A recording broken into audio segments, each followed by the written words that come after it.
Hello বন্ধুরা, good morning. কাল তোমাদের আমি বলেছিলাম যে হ্যাংলায় খাওয়ার পর ওই খাওয়ার একটা রিভিউ আমি দেব।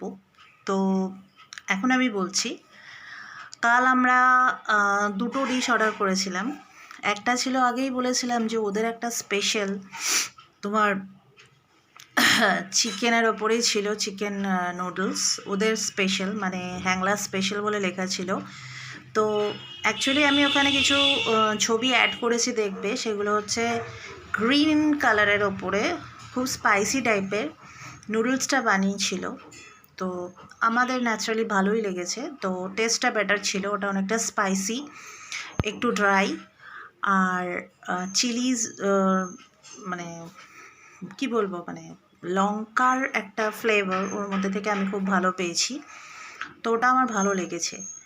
এবার সেকেন্ড যেটা ছিল, সেটা ওরা আমাকে সাজেস্ট করলো যে সাইড ডিশ হিসাবে আপনি ইরানি চিকেন কাবাব ওটা একবার ট্রাই করে দেখতে পারেন। তো আমি ফার্স্ট টাইম এটা নিলাম ওদের ওখানে। তো ইরানি চিকেন কাবাব যেটা ছিল সেটা একদমই শুকনো, ওতে কোনো গ্রেভি বা কিছুই ছিল না। ইভেন ওর মধ্যে আমি জাফরান এবং আতর যেটা থাকে ওদের বেসিক্যালি ইরানি খাবারে, তার ফ্লেভারটা বেশি পেয়েছিলাম। তবে জানি না কেন আমার বলবো ওটা খুব একটা ভালো লাগেনি। এর আগেও আমি অনেক রকম খেয়েছি, রেশমি কাবাব খেয়েছি, মালাই কাবাব খেয়েছি, তো নো ডাউট সেগুলো আরও ভালো ছিল। এবং সেগুলো আমি রেশমি কাবাব যেটা ট্রাই করেছিলাম সেটা ব্যারাকপুর দাদা বৌদি বিরিয়ানিতে খেয়েছিলাম, ভীষণই ভালো লেগেছিলো। তো এদের এখানে আমি এই আইটেমটা বলবো যে এই আইটেমটা আমার মোটামুটি লেগেছে, খুব ভালো আমি বলতে পারছি না। তবে হ্যাঁ, ওদের যে স্পেশাল ডিশটা ছিল ঠিকঠাক আছে। তো দুটো মিলিয়ে কালকে যে খাবারটা আমরা খেয়েছি, নো ডাউট ঠিকই আছে।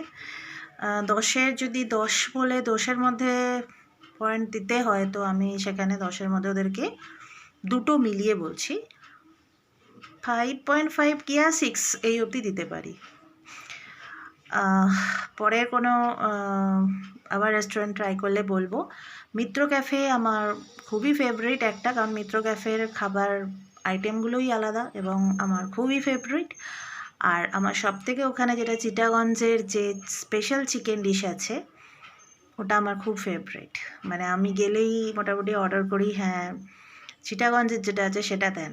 তো কখনো থাকে, কখনো না থাকলে ওরা প্রথমে বলে দেয় যে আজকে দিদি অ্যাভেলেবেল নেই, তো আপনি সানডে আসুন ইয়া অন্য কোনো দিন আসুন, আমরা আগে থেকে বলে দেবো। আমি এখানে কোনো স্পন্সর করছি না, কোনো স্পেশাল রেস্টুরেন্টকে হাইলাইট করছি না। তো যেরকম আমার লাগলো আমি সেটা জাস্ট তোমাদের সাথে শেয়ার করলাম।